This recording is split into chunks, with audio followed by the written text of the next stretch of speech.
I feel like I got a sneeze coming. Mute yourself. Anyways, welcome back to week 12 of the Gridiron Address. Great week of football with me this week. Back again, Chris DeLuca, host of Dugout Debrief, and Carsen Williams, host of Lombardi Party. Chris, Carsen, how are y'all doing? I'm doing pretty good. I'm happy to be back on the show. I feel like I'm here pretty much every week at this point. It's basically become a normal routine for my Sundays. Always glad to have you on. And Carsen, how's it going? Doing pretty good today. The Packers got a big win against a pretty beaten down 49ers team, but that's a win nonetheless. So I'm happy. We're going to start out. We're going to hit on Chris's Pittsburgh Steelers. They played Thursday night.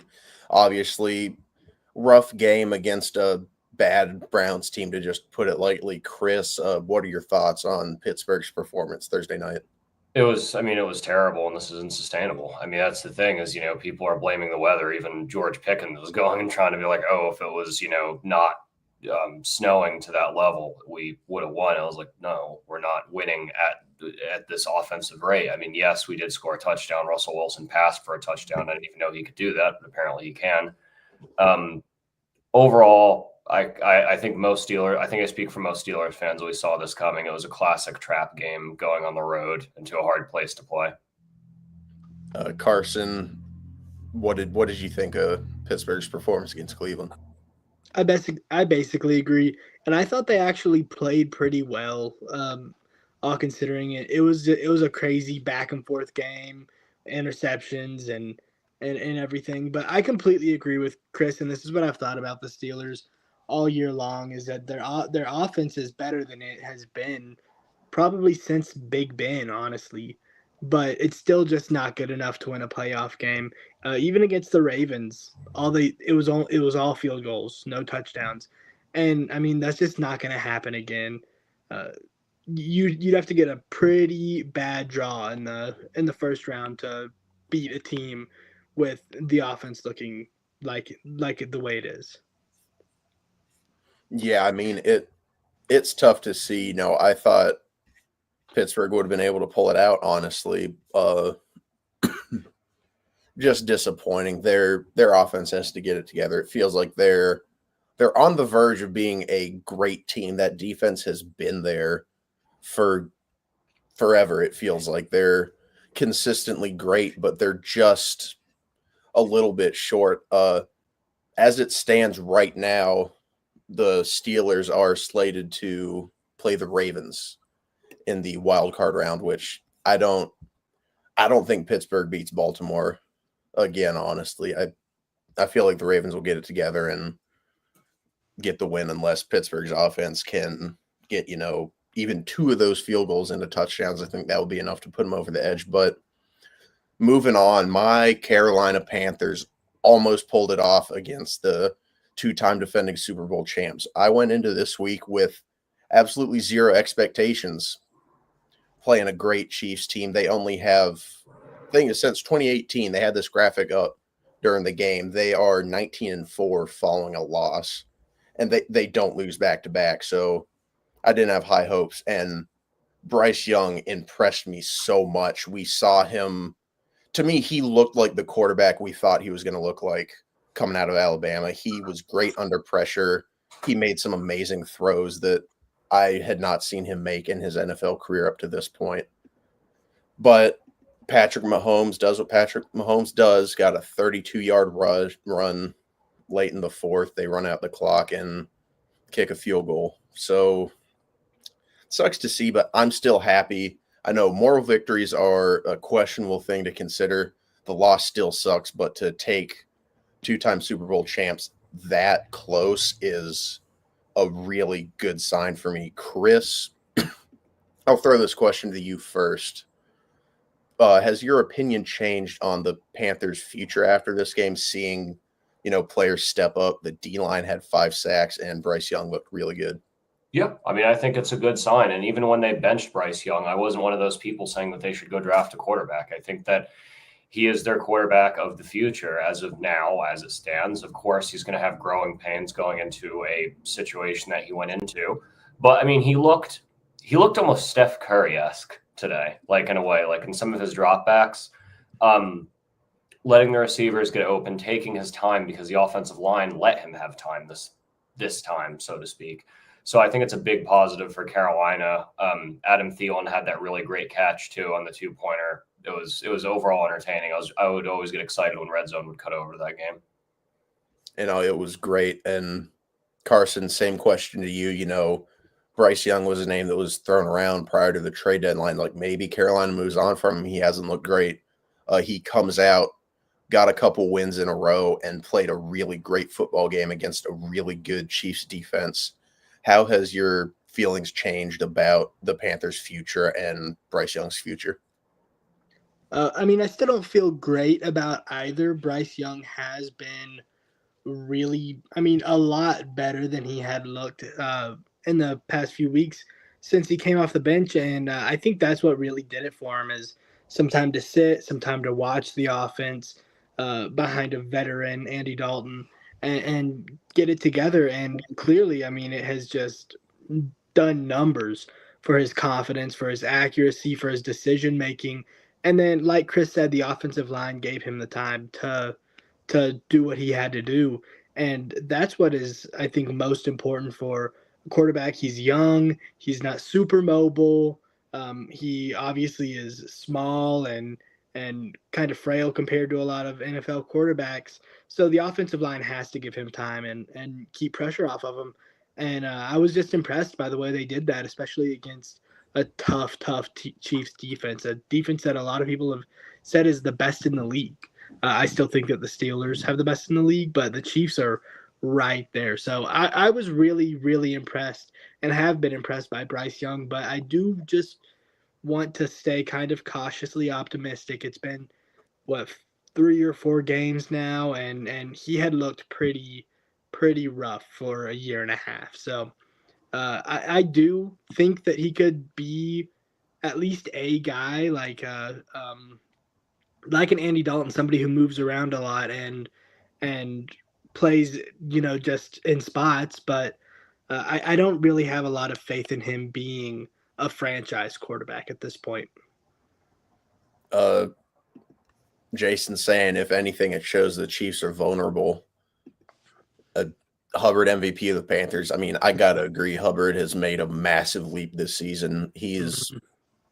The Chiefs held him to 50 something yards. I think they effectively shut down the run game. So for Bryce Young and the receivers to step up and be able to, be the driving force behind this offense was really good to see, because, in weeks prior it was like, if the running game's not going, they'll be able to just sit back and pick Bryce Young off because his decision-making had been pretty rough earlier in the season. But on the Chiefs side of this, like Jason said, the Chiefs are vulnerable after losing to Buffalo and playing a not good Carolina team. They look good, but they have not been good this season. Carson, this will go to you first. Do you think that the Chiefs should still be considered frontrunners for the AFC, or has a team like Buffalo jumped ahead of them? I think Buffalo jumped ahead of them. And honestly, I would have picked Buffalo even before last week or even before this week when before the Bills beat them. They're winning all of these one-possession games. I think all but like 2 of their games have been one possession, and they haven't like they've played some good teams. Yeah, like Baltimore they played and they beat, but they've played some bad teams and won by one possession.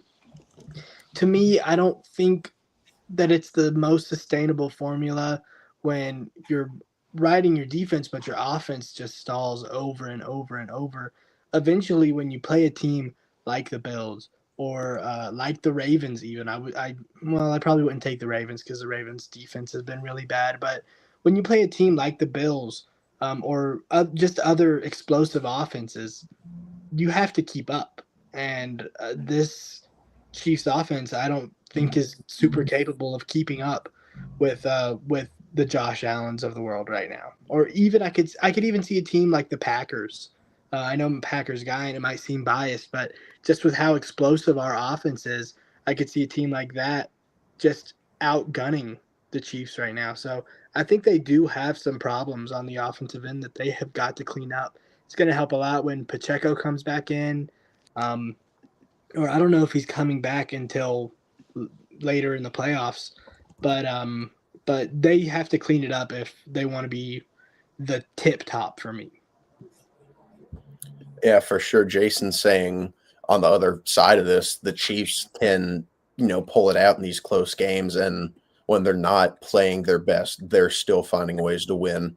Chris, do you think the Chiefs should still be AFC frontrunners? I mean, they find ways to win games. I mean, that's really about it. And I think we're going to have a few things that are going to tell us that here in the upcoming few weeks. I mean, I definitely think they'll beat the Raiders on Black Friday. The Chargers they'll probably beat, but then they got a scrappy Cleveland team, Houston, Pittsburgh, and then Denver, who almost beat them, who should have beat them if not for that blocked field goal. I mean, the next two games are pretty easy wins, I would say. The Chargers probably put up more of a fight than the Raiders, but you got to win. And I think that a game against the Steelers on Christmas Day, that's going to be an interesting one because it's two incredible defenses going against each other and one pretty good offense versus a very bad offense. But real quick, I know I've mentioned this on the show before. The fact that we have NFL games on Netflix is terrible. It's ridiculous. And I'm ashamed to admit this. Honestly, I did watch Jake Paul versus Mike Tyson. I did too. And dear Lord, that broadcast was horrendous. They showed Mike Tyson's rear end on a live broadcast. Completely absurd. It glitched constantly. It froze so many times. It wasn't a Wi-Fi problem for me because everything else worked fine. My computer was good. My phone was good. Netflix needs to get it together. Hopefully they can use this as a trial run to, learn how to operate a live event. And I mean, they need to get it together because NFL on Christmas Day is a really cool concept. I'm looking forward to it. Chiefs Steelers it should be a fun game, hopefully, but we're going to move on. Carson, your Green Bay Packers looked good. Granted, the 49ers, they are struggling this season, but Green Bay's defense and running game really stepped up. Jacobs was phenomenal, 106 yards, 3 touchdowns, and that defense held Christian McCaffrey to 2.8 yards per carry. I thought McCaffrey coming back would have sparked that 49ers offense, and they would have looked a little more like we've seen them in years past, but they haven't. And what this game really shows to me is how valuable Brock Purdy is for that 49ers offense. It's been a constant debate since Purdy's been their starter. He's a system quarterback. He's really not that good. Look at the system without Brock Purdy at quarterback. Feels like night and day, even though this year 49ers offense hasn't been all that great, but they never looked this bad at any point prior to the season. But the 49ers have a tough schedule ahead of them, but the NFC West is relatively wide open. Chris, this will go to you first. Do you think that we could see the 49ers drop out of the playoffs with a tough schedule ahead of them? I think it's very likely. I mean, there are a lot of teams coming up in the NFC. I mean, in the NFC, the Commanders are still hanging out there, obviously, even though they had a tough loss today. Arizona lost, so that makes that division even more open. The Rams got a big game tonight against the Eagles, and then you can't forget about the Bucks and the Vikings either. I mean, there's a lot of teams that could just kind of come up out of nowhere and push them out. I think that the NFC is so I won't say mid, because there are some good teams like Green Bay, like Carson's Green Bay. A lot of teams in the NFC are very mid, though. And I think that there's a lot of room for parity, and they could definitely fall off the table. For sure. Carson, 49ers got Bills next week. They got a Bears team that the Bears can play some solid football if they feel like it. Rams, Dolphins, Lions, Cardinals. that is a rough schedule for a team that is not playing very good football right now. Carson, you think the 49ers are going to drop out of the playoffs? I could definitely see it. I think they have to win their division because, like Chris said, the bottom of the NFC is super like not loaded in the sense that it's full of great teams, but loaded in the sense that they're like all of the teams in the wild card race in the NFC are very good, or at least have a very good record. Um, like the Packers are 8-3, and they are in the wild card race. I mean, when you're 5-6, like you're not in the right position to do so. So I do think that they're gonna have to win their division, which, like both of you have said, like it's wide open right now. But even then, I don't know if they're gonna make it past the first round. I have to disagree with you, Aaron. I don't think this game showed how valuable Brock Purdy is. The offense did look worse, and it's because Brandon Allen is a worse quarterback than Brock Purdy. But you're also missing Trent Williams, and a lot of pressure got home today. I thought that was huge. And Brandon Allen didn't look terrible. The stats don't show it, but a lot of those incompletions were throwaways because the Packers got pressure home. And then you had Debo, who had 2 drops. One of them ended up being the interception. That's not on Brandon Allen. Shanahan does a great job of elevating quarterbacks who just aren't as good as they or making them look better than they really are.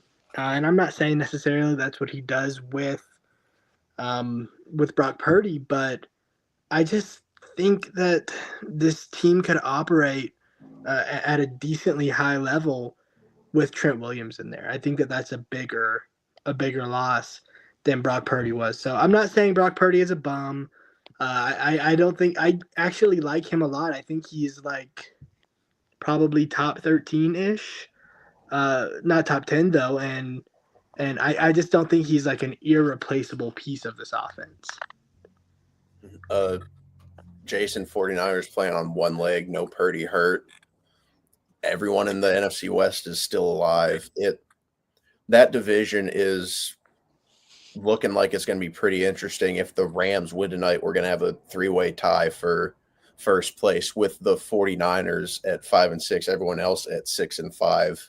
Like that's Jason the mid player. That's the mid teams that Chris was talking about. Yeah. In the NFC West. Entire division is just mid, but a losing record could get a team in the playoffs, which would be kind of funny, honestly. I remember when that happened to Carolina, 7-8-1, and then they smoked the Cardinals in the wild card round. So, those losing record division champs, they can still go out there and play some football. So, got to keep an eye on them. But Carson, you're the Packers fan here.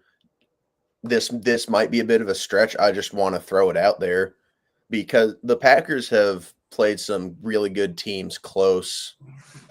Only lost by 10 to Detroit. I feel like, if a couple different plays go the Packers' way, they can get a win there. Carson, do you think there's a world where Green Bay makes a run at Detroit for the NFC North title? There's a world, but it's a very slim chance. First off, the Lions would have to lose to the Vikings and the Packers. They've already beat both of them once, so they would have to lose both of those games. And then the Bears would have to beat the Vikings the next time they play, and then the Packers would have to win the rest of their NFC North games. I don't think it's like the craziest thing to think. The Packers did play both of those teams pretty well and shot themselves in the foot over and over again in both of those games specifically. I know they had 10 penalties against the Lions, I believe. And that game was also in the middle of a monsoon, not to be like George Pickens and blame the weather, but the Packers have been shooting themselves in the foot all year long with penalties, with interceptions, with dropped passes. I know that we're like one of the highest drop percentage teams in the league. So I could definitely see a world, especially in this game where Jordan Love, I thought, looked really, really good. And the stats won't show it for him either, but tight window throws multiple times, and then like taking the check downs, not putting the ball in harm's way, which has been really the Packers' biggest problem this season. So yeah, I mean, if they turn it up a notch like they did today, I could definitely see a world where they do end up at least in the number 2 spot. It will be hard to beat out the Lions, but I could see it. Chris, what do you think of that? Could Green Bay make a run at Detroit? I think it's going to be hard. I mean, Detroit does have some more challenging games coming up. I mean, and they have back-to-back Thursday games, interestingly, but they play on Thanksgiving against the Bears, which I think they'll win. They have Green Bay, Buffalo, and Minnesota and San Francisco. So I still think that's the Lions' division to win, even though I think they're going to drop at least one or two of those games. But Green Bay, to Carson's point, kind of has shot themselves in the foot by accident a few times. Jason's saying, can the Packers defense stop that high-powered Lions offense?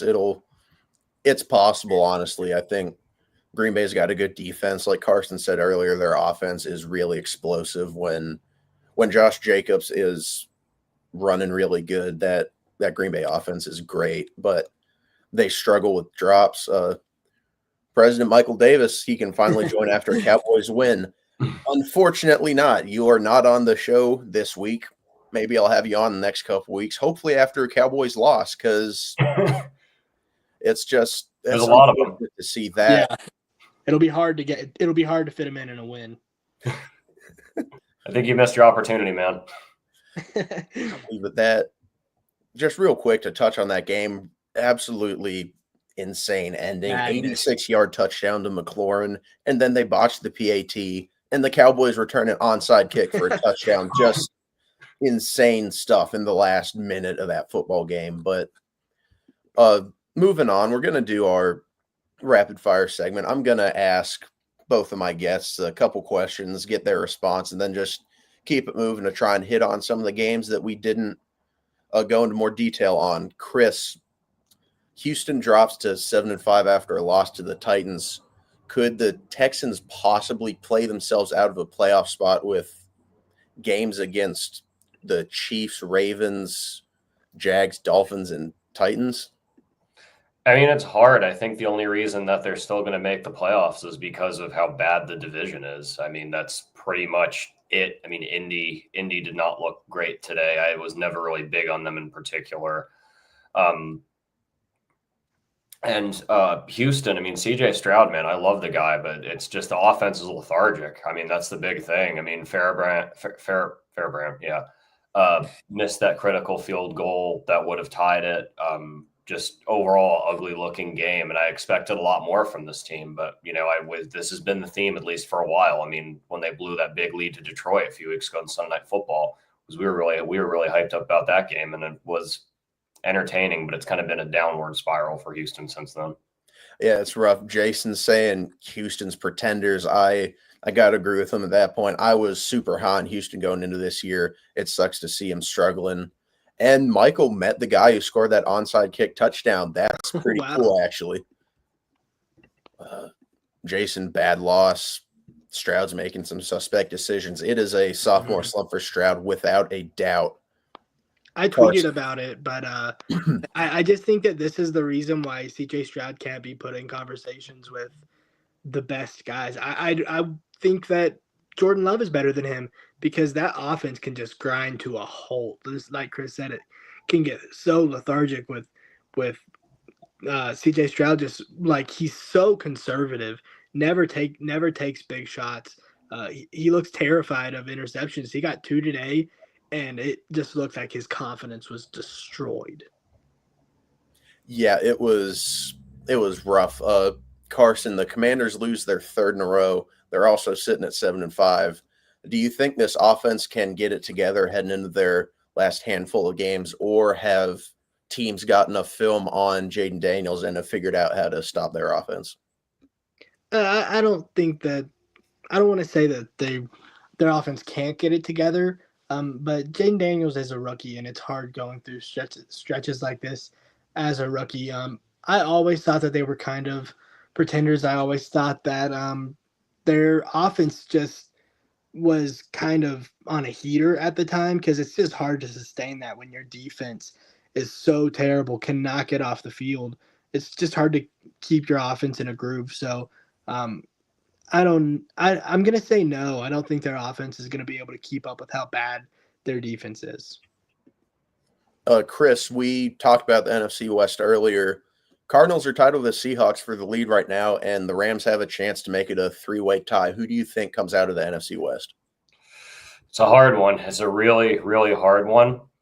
I'm going to tentatively, and I'm going to highlight the word tentatively here, go with Arizona still. I still think that their offense is pretty darn good. I mean, Kyler Murray makes the most of what he can do for the most part. Sometimes he makes some bad decisions, but I don't know. I mean, Arizona's defense is sneaky good too. So I'm going to roll with them. Or, I mean, Seattle would probably be a close second, but I'm just going to say Arizona if I had to pick one.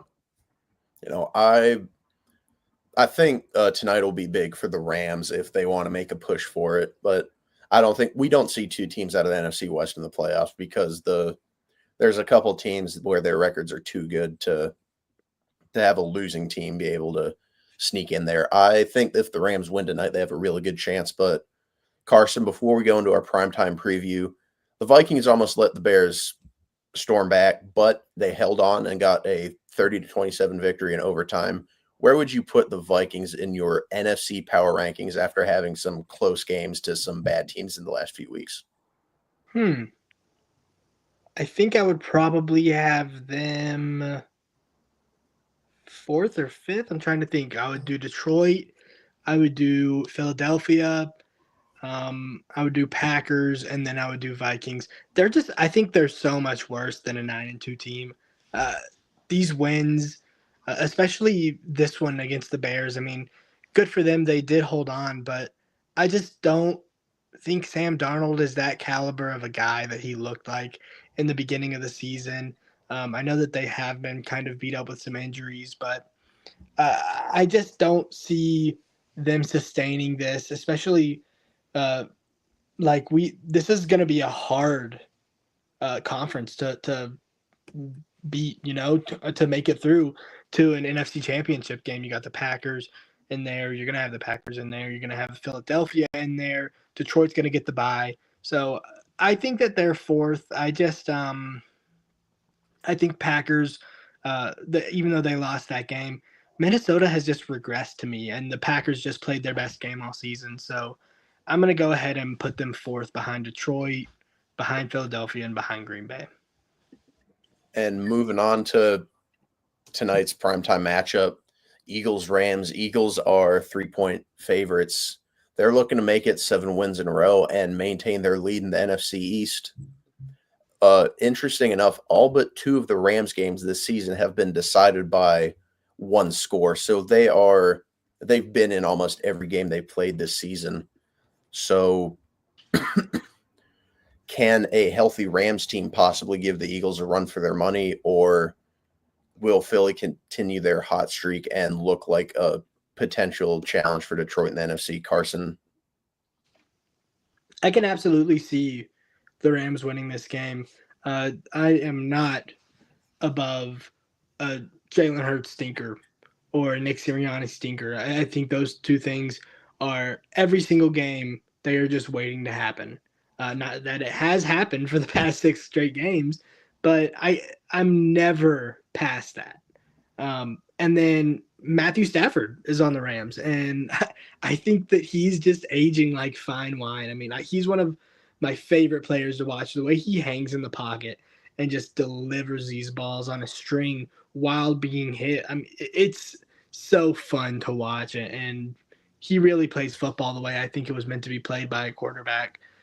So yeah, I can absolutely see the Rams taking this one, but Saquon Barkley is a monster. So just because of that, I'm going to go Eagles.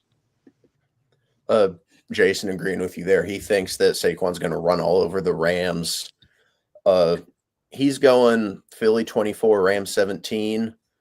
Chris, your thoughts on this? Could a healthier Rams team make a push against Philly and halt their winning streak, or is Philly going to stay hot and get their 7th win in a row? I think it's going to be a close game, a lot closer than people are. I mean, Vegas obviously says 3, but some people are saying at least. Again, going to Carson's point, it could be a Sirianni stinker, but I feel like they've kind of graduated from that temporarily. And, I'm 100%. I'm going to go 100% behind the Eagles, though. I think that they find a way to win a scrappy, high-scoring game. Chris, you have a final score prediction? 28-24. 28-24. And Carson, what are your thoughts on the final score? Let's go 2024. 2024. Lots of 24s on this prediction. Rick 8-bit, Tegmo's predicted a Philly win, and I'm not going to go against the grain here. The Rams are definitely a very live underdog in this game. I think they can make it interesting, and to Carson's point, it feels like we are due for a Jalen Hurts or Nick Sirianni stinker. I don't know if it's going to happen this week, though. I don't think the Rams are going to be the team to do that. I think they get it done. Eagles get it done 27-21. Michael Davis also leaning Philly, unfortunately, and it's looking like a clean sweep for Philly, which means the Rams are probably going to pull it off. That's how these things work. But that'll do it for Week 12 of the Gridiron Address. Thank you all for watching. Chris, any last words before we go? Hey, man, Dugout Debrief, as always, coming out this Thursday at noon. I'm excited to record that, talk about some American League East action, talk about what they need to do in the offseason, and we might have a guest, pending technical issues. We might have a guest on there. We're still figuring that out.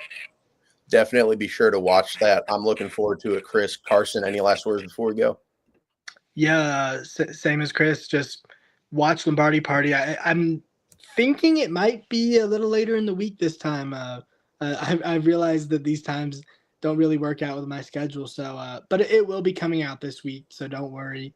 Also, I just want to shout out the Bears. First recovered onside kick of the entire year.